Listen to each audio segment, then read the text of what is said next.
지금의 유럽, 성경으로 말하면 헬라 사람들이 옛날부터 우리 사람에게 가장 필요한 미덕을 하나 얘기하라 그러면 용기를 얘기했습니다. 자, 중국의 문헌 가운데 중용이라고 하는 학문이 있습니다. 중용. 거기에 보면 용기라고 하는 것은 비겁도 만용도 아닌 용기가 최고의 덕이라고 얘기를 하고 있습니다. 자, 왜냐하면 사람들이 어떤 용기를 갖고 있느냐에 따라서 성공할 수도 있고 실패할 수도 있기 때문입니다.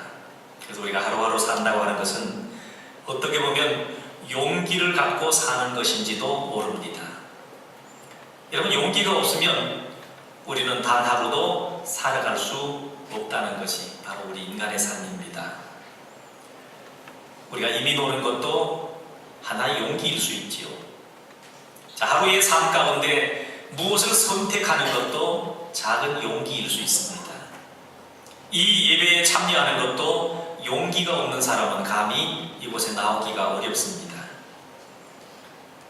내가 교회에 출석하는 것도 용기일 수 있고요. 교회 와서 등록하고 봉사하고 헌신하는 모든 것들이 용기일 수 있습니다. 이게 용기가 없으면 나 설 수가 없다라는 거예요. 자, 맹자는 얘기하기를 인간의 용기를 큰 용기와 작은 용기로 나눌 수 있다, 그렇게 가르쳤다고 합니다. 자, 사람의 용기에는 큰 용기가 있고 작은 용기가 있다라는 거예요. 예를 들면 내 인생의 결정적인 문제를 두고서 결단해야 될 때, 여러분, 이건 큰 용기가 필요하지요. 내 인생의 성공과 실패가 좌우되기도 하는 문제입니다. 그러나 작은 문제, 오늘 내가 무엇을 입고 갈까? 물건을 살 때 어떤 것을 살까? 이건 큰 용기가 아니고 작은 용기만 있으면 되는 겁니다. 자, 그런데 성경은 용기를 그렇게 생각하지 않고 달리 말씀을 해주고 있습니다. 성경은 우리 인간의 용기는 선한 용기가 있고 악한 용기가 있다, 그렇게 말씀을 나누어서 말씀하고 있습니다. 자, 선한 용기는 우리 하나님의 백성이 반드시 가져야 될 용기입니다. 그 선한 용기를 갖고 행해야 내 삶의 모든 부분이 선하게 나타나게 된다는 겁니다. 그러나 악한 용기가 있으면 그 악한 용기 때문에 자신도 망하게 되고 모든 주변에 있는 사람들도 망하게 된다는 사실입니다. 그래서 용기가 우리에게 필요한 거예요. 그래서 오늘 어쩌면 우리가 말씀을 듣는 가운데 기도하기를, 많은 부분 기도해야 될 내용이 있지만, 하나님, 내게 선한 용기를 주옵소서. 내 삶 가운데 정말 하나님의 말씀을 지켜갈 수 있는 그런 선한 용기를 내게 주옵소서, 그렇게 기도해야 될지 모르겠습니다. 이번 주간에 어떤 책을 보다 보니까 이런 내용이 있었습니다. 옛날에 독립운동을 하신 최재화라고 하는 목사님이 계셨는데, 이분이 중국 만주에서 목회를 했습니다. 그 만주에는 가끔 마적대들이 나타나서 사람들을 힘들게 하는 일들이 있었습니다. 근데 어느 주일날 이렇게 오늘처럼 이렇게 주일 예배를 드리고 있는데 갑자기 말발굽 소리가 들리더니 마적대가 교회로 들이닥쳤습니다. 그죠? 교회 문을 발길로 쾅 차더니 그 총을 들이대고서 이제 교회 안으로 막 뛰쳐듭니다. 그 중에 상당히 높은 자리에 있는 사람인 듯한 사람이 강단으로 뛰쳐 올라와서 설교를 준비하고 있는 목사님에게 갑자기 총을 탁 들이대더라는 거예요. 자, 그러면서 막 욕설을 퍼붓기도 하는데, 그러니까 이 목사님이 그를 향해서 이렇게 얘기했답니다. 어쨌든 그날은 하나님의 말씀 설교를 하나도 못했는데요. 그런데 이 목사님이 그 마적대에 총을 들이대고 있는 마적대를 향해서 이렇게 얘기했습니다. 여보시오, 나는 오늘 그 총을 맞아서 내가 죽어도 괜찮습니다. 내가 죽는 것은 두렵지 않은데 정작 당신이 걱정이 됩니다. 당신들 예수 안 믿으면 지옥 갈 텐데 이렇게 지옥 가서는 안 된다고. 자, 그 말씀을 전할 자리에 이 마적들을 향해서 간절히 전도했습니다. 그가 총을 겨누고 있던 이 마적이 하는 얘기가 오늘 잘 됐다. 니는 먼저 천당에 가라. 그리고 총알을 찰크닥 하고 이렇게 장전을 하는데 교인들이 모두 다 숨을 다 죽이고 있습니다. 그때 예배당 뒤쪽에 있던 마적대 대장인 듯 한 사람이 야 빨리 나와 예수쟁이들하고는 말해봐야 아무 소용없어. 그리고는 그냥 총을 거두어서 우르르 다 나가버리더라는 거예요. 그래서 그날 예배가 제대로 되지도 않고 그래서 마무리를 하고 마쳤다 합니다. 이 모습을 본 교인들이 예배를 마친 다음에 목사님 주변으로 다 모여가지고 목사님 오늘 말씀은 아무 말씀하지 않아도 목사님의 그 용기 하나만으로도 우리는 은혜가 됐습니다. 목사님 정말 그 위기 가운데 그런 용기가 총을 겨누고 있는 사람에게 전도하는 그 용기가 목사님 어디서 나왔습니까? 그랬더니 목사님이 위를 향해 가려면서 저 위에서 온 겁니다. 그러셨다라는 거예요. 여러분 용기가 어디서 오는 겁니까? 성도의 담대함이 여러분 어디서 오는 겁니까? 성경에 나온 위대한 인물들 아브라함의 용기가 여러분 어디서 오는 겁니까? 오늘 본문에 나온 다윗의 용기가 어디서부터 온 겁니까? 여러분 그 모든 용기가 위에서부터 오는 거예요. 내가 전능하신 하나님을 믿을 때에 전능하신 하나님께서 내게 그런 용기를 담대함을 주시더라는 거예요. 그래서 예수 믿는 사람 보십시오. 나약했던 사람이 정말 하나님의 말씀 가운데 굳게 설 때에 그는 변합니다. 연약했던 사람이 강한 사람으로, 두려움에 떨던 사람이 용기의 사람으로, 자신 없던 사람이 자신감이 넘치는 사람으로 변하게 되는 겁니다. 바로 그 용기, 여러분 성령 충만함 아시죠? 제자들 보십시오. 예수님의 12 제자들이 예수님 십자가에 달리신다고 그러니까요 다 뿔뿔이 숨었습니다. 두려워서 문을 걸어 잠그고 벌벌 떨고 있었습니다. 그랬던 사람이 오순절날 성령이 그들에게 임하게 되니까 이제는 간이 배 밖으로 나왔습니다. 나를 죽여라. 그러고서 그 당시에 예수님의 부활에 대한 소식을 전하면 안 되는데 저들은 나가서 다 예수의 부활을 전합니다. 죽으면 죽겠다는 각오로. 그러니까 초대교회가 놀랍게 부흥하는 역사가 나타나는데요. 그 성령 충만함의 용기가 어디서부터 오느냐? 위에서부터 온다라는 거예요. 여러분 오늘 세상을 살면 걱정이 많지요. 두려움도 많잖아요. 때로는 실패도 많은 이 세상, 유혹도 많고 환난도 많은 세상을 살아가다 보면 두려움이 많습니다. 특별히 우리 이민 생활을 하다 보면 얼마나 힘듭니까? 이민 생활 힘들지요. 유학 생활 힘들지요. 이 힘든 삶 속에서 용기를 가지고 살아갈 필요가 있는데요. 그 용기가 어디서 오냐? 위에서부터 온다는 거예요. 그래서 하나님 내게 위에서부터 나리시는 성령 충만함의 용기를 내게 주옵소서 그렇게 기도해야 된다는 사실입니다.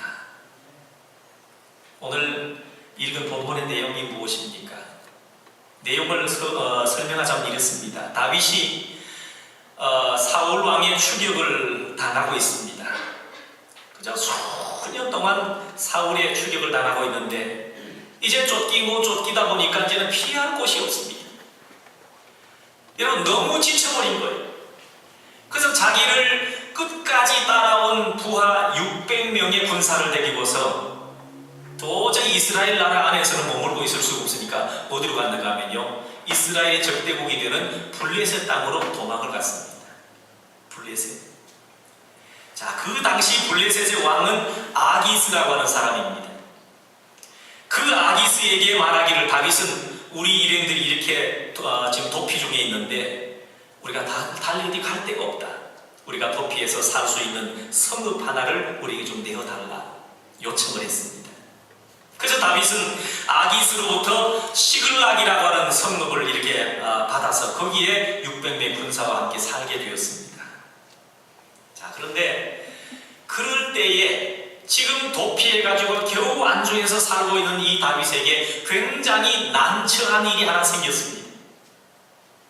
그 블레셋이요 이스라엘의 사울 왕이 정신 이상 증세를 보이고 나라가 어지럽다 하는 소문이 들려지게 되니까 이스라엘을 침략하기로 결정을 했습니다. 그래서 블레셋의 전 군대를 소집하고 전 군대에 이제 전쟁을 선포하게 됩니다. 그런데 이 아기스가 다윗과 600명의 부하 그 군대도 함께 이스라엘 치는데 출전해라. 너희들이 내 나라 땅 안에서 살려고 하면 함께 전쟁에 참여하자. 참여하라는 거예요. 그러니 이 다윗은 블레셋 군대와 합세를 해서 자기의 조국인 이스라엘을 여러분 친다고 하는 그 생각하니까 아주 입장이 난처한 거예요. 아무리 다윗의 사울 왕에게 쫓김을 당하는 입장이라 할지라도 여러분 자기 나라를 침략한다고 하는 건 이건 있을 수 없는 일입니다. 자, 그래도 그 나라의 왕의 명령이기 때문에 어찌할 수 없이 출전을 하게 되는 거지. 자, 그런데 여기에 사건이 이제 벌어지게 됩니다. 자, 다윗의 신하들이 블레셋 신하들이 다윗을 가만 보니까요, 그 다윗이 어떤 사람입니까?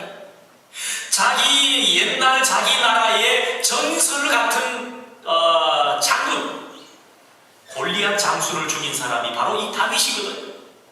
그래서 그 아기스의 신하들이 임금에게 간곡하게 간언합니다. 이 사람 아무래도 좀 이상합니다. 이 사람이 전쟁터에 나가서 만약에 딴짓을 한다면, 그래도 이스라엘이 자기 조국인데 자기 조국과 손을 잡고 반대로 우리 군대를 친다면 그럴 가능성이 없지 않아 또 있을 것 같으니까 이거 함께 출전하는 것은 좀 불가능한 일입니다. 고려해 보십시오. 그래서 그 간곡한 이제 신하들의 간언을 왕이 받아들입니다. 자, 다윗은 전쟁터에 나가다가 다시 되돌아와서 자기가 살던 시글락이라고 하는 동네로 이제 600명의 군대를 데리고 다시 돌아옵니다. 돌아와서 보니 거기에 문제가, 또 다른 문제가 발생을 했습니다. 다윗이 되돌아와 보니까 다윗이 출전하고 없는 사이에 아말렉 사람들이 쳐들어와 가지고요, 자기의 가족들, 자기의 부인, 자녀들 모두를 다 붙들어 가는 거예요. 전쟁의 포로로 잡아가는 겁니다. 이건 뭐 쫓김을 당하는 것도 힘들고, 지금 블레셋 땅에 와서 거주하는 것도 힘들고, 또 전쟁에 자기 조국을 치러 갔다가 다시 돌아오는 것도 힘든데 와서 보니까 아니 이 아말렉을 통해서 자기의 부족이 다 지금 그저 포로로 잡혀간 그런 실정입니다. 말 그대로 어처구니 없는 상황이지요. 다윗과 함께한 모든 식소들이 분개를 합니다. 그러니까 모든 식소들이 분개해가지고 돌을 들고 다윗을 죽이자 소동이 일어나는 거예요. 그래서 오늘 말씀 6절에 보면 다윗이 크게 다급해졌다 그랬습니다. 다급해졌다고. 그런데 6절 하반절에 보니까 뭐라고 말씀합니까? 그의 하나님 여호와를 힘입고 용기를 얻었더라. 여러분, 사람이 쫓김을 당하다가 어쩔 수 없이 적국이 가서 지금 기부하고 있는 상황인데, 거기에서도 자기를 따르는 군대, 자기를 따르는 동족들한테 또 죽임을 당한다고 여러분 상상하면 이제 설 곳이 없는 거예요. 그럴 때에 다윗이 얼마나 위기감을 느꼈겠냐. 그런데요, 다윗은 사람을 대하지 아니하고 누구를 받느냐면 하나님 앞에. 언제나 다윗은 기도하는 사람이잖아요. 하나님 앞에 간곡히 기도했습니다. 그러니까 하나님께서 그에게 용기를 주셨는데요, 그 용기를 위하여 하나님이 주시는 힘을, 새로운 힘을 힘입어 가지고 그 모든 어려움들을 다 헤쳐갑니다. 이런 말씀을 보시면 하나님이 주시는 용기를 얻었다고 했습니다. 여호와를 힘입고 여호와의 주시는 용기를 힘입었다 그랬습니다. 다윗이 그 문제를 해결하는데 무슨 무기를 얻었다는 것도 아닙니다. 용기를 얻었다는 거예요. 그래서 사람에게 여러분 하나님이 주신 용기가 얼마나 놀라운지를 다시 한번 깨닫습니다. 그리고 하나님 앞에 다윗은 기도했습니다. 우리가 아말렉을 쳐야 됩니까? 말아야 됩니까? 하나님, 내가 아말렉을 공격해 가면 아말렉을 내 손에 붙여주시겠습니까? 그때 하나님의 응답이 그에게 들려지게 되었습니다. 그를 쫓아가라. 내가 반드시 따라잡고 모든 것을 다 도로 찾으리라. 여러분, 하나님의 응답이 있다고 하는 사실이 얼마나 놀라운지 모릅니다. 여러분, 사람의 용기는요 저절로 생겨나는 게 아닙니다. 여러분, 용기는 하나님께로부터 주어지는 그 선한 용기가 오늘 우리에게 필요한 겁니다. 성경에 보면 하나님은 언제나 용기 있는 사람을 사용하십니다. 우리가 아는 출애굽 과정 속에서 애굽에서 출애굽해서 가나안 땅을 정탐하게 될 때 12명의 정탐꾼을 보내는데요, 그 12명의 정탐꾼 중에 여호수아와 갈렙은 용기 있는 사람입니다. 10명이 다 안 된다고, 포기해야 된다고 얘기할 때 2명이 나서가지고요 그걸 뒤집어 엎는다는 건 어려운 얘기입니다. 그럼에도 이 두 사람은 용기 있는 사람입니다. 결국 하나님은 이 두 사람을 통해서 이스라엘을 놀랍게 사용하십니다. 여리고에 들어갔더니 여리고의 기생 라합이 얼마나 용기 있는 사람입니까? 그는 기생의 신분이었지만 그가 갖고 있는 용기는 대단한 겁니다. 하나님의 정탐꾼을 숨겨주면 그는 잘못하면 죽을 수 있습니다. 그 정탐꾼을 숨겨두고서 내가 너희를 숨겨준 것처럼 너희도 나와 내 집을 나중에 건져달라 계약을 맺죠. 얼마나 용기 있는 얘기들입니까? 특별히 이스라엘 백성을 건져낸 지도자 모세를 한번 보십시오. 모세가 얼마나 나약한 사람입니까? 여러분, 사람은 나약한 존재예요. 하나님께서 모세에게 너가 바로 앞에 가서 자기 백성 이스라엘을 인도해내라, 너를 지도자로 삼고자 했으니, 그때 모세는 머리를 절레절레 흔듭니다. 나는 안 됩니다. 못한다라는 거예요. 내같이 말 주변에 없는 사람이 어떻게 바로 앞에 갈 수 있느냐고 얘기합니다. 그러나 하나님께서 모세와 함께 한다는 약속을 주셨습니다. 이런 성경의 가장 큰 약속이 뭔지 압니까? 하나님께서 나와 함께 하신다고 하는 임마누엘의 약속입니다.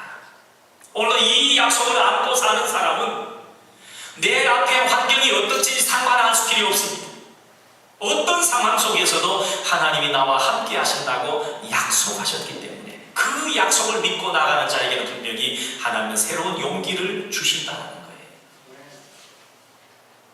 그러니까 모세에게 하나님께서는 내가 너와 함께한다, 바로 앞에서 함께할 것이고 너 어떤 자리에서도 내가 너와 함께한다, 그 약속을 믿고서 모세는 나가기 시작합니다. 놀랍잖아요. 그때 당시 이스라엘 백성의 백성 숫자는요 많게 추산하면 한 250만 명 정도 됩니다. 그 250만 명을 끌고서 애굽을 출애굽해가지고 가나안까지 간다는 것은요, 이건 참 무리입니다. 불가능해요. 사실은 남자들 혹시 군대 생활해 보신 분인지 모르겠습니다.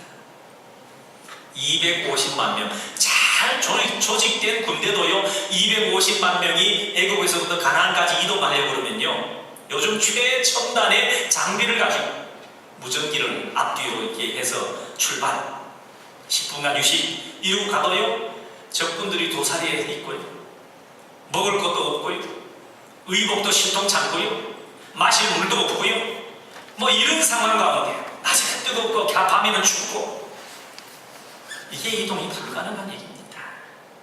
이스라엘 보십시오. 훈련도 되지 않은 말 그대로 피난민, 부녀자, 어린아이, 노약자 다 데리고 가야 되는데 무전기 하나 없습니다.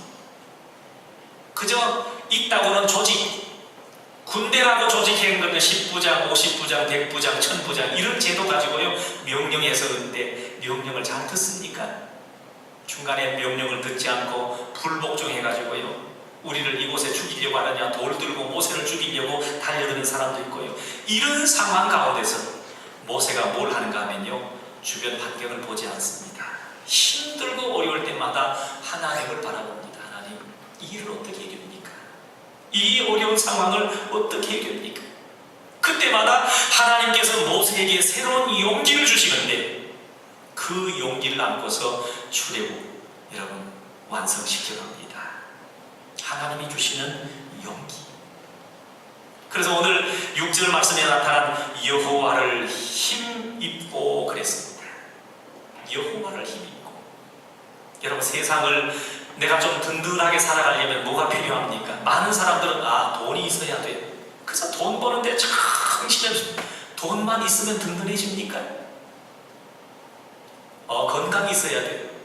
운동해야 되고 건강식품을 먹어야 되고 그래서 몸이 든든하면 여러분 안전합니까? 뭐가 있어야 여러분 든든해질 수 있습니까? 근데 오늘 다윗을 보니까 그 어려운 고비 상황 속에서 여호와를 힘입고 그랬습니다. 하나님이 내 곁에 계시니까, 하나님이 나와 함께 하신다고 약속해 주시니까 그가 용기를 얻었다라는 거예요. 오늘 우리에게 바로 이런 하나님이 주시는 용기, 하나님을 힘입는 삶이 필요하다는 겁니다. 그래서 믿음이 필요하고요. 그래서 오늘도 하나님 앞에 나와서 겸손히 예배하는 것이 필요한 거예요. 이거 없으면 절대로 우리는 그런 용기를 누릴 수가 없다라는 사실입니다. 하나님의 복은요, 용기 있는 자가 차지합니다. 용기 있는 사람만이 여러분 하나님의 복을 차지할 수 있는 거예요. 세상도 용기 없는 사람이 여러분 얻는 것은 별로 없습니다. 하나님의 사랑만이, 여러분 사랑을 고백하는 것도 용기가 있어야 되잖아요. 고백할까 말을까, 여러분 그러면 절대로 사랑은 이루어질 수 없는 거지. 갑돌이와 갑순이가 사랑하고 있지만 용기가 없어서 고백을 못하고 있습니다. 노래 중간에 뭐라 그럽니까? 하다가 결혼 못하고 이제 달이 뜨면 달만 쳐다보고 울었다는 얘기 아닙니까? 세상도 용기가 필요한데 우리가 믿음으로 삶을 살아가는 것은 하나님을 힘입고 하나님이 주시는 용기로 살아갈 필요가 있다는 거예요. 여러분 입으로 시인하는 것 대단한 용기잖아요. 초대교회에 예수 부활을 여러분 시인한다고 하는 것, 이건 보통 용기로 할 수 없는 겁니다. 하나님의 축복이 멀리 있는 게 아니고 여러분 용기 있는 자가 차지할 수 있는 겁니다. 그런데 세상에는요, 하나님이 주시는 용기도 있지만 마귀가 주는 용기도 있다는 사실을 알아야 됩니다.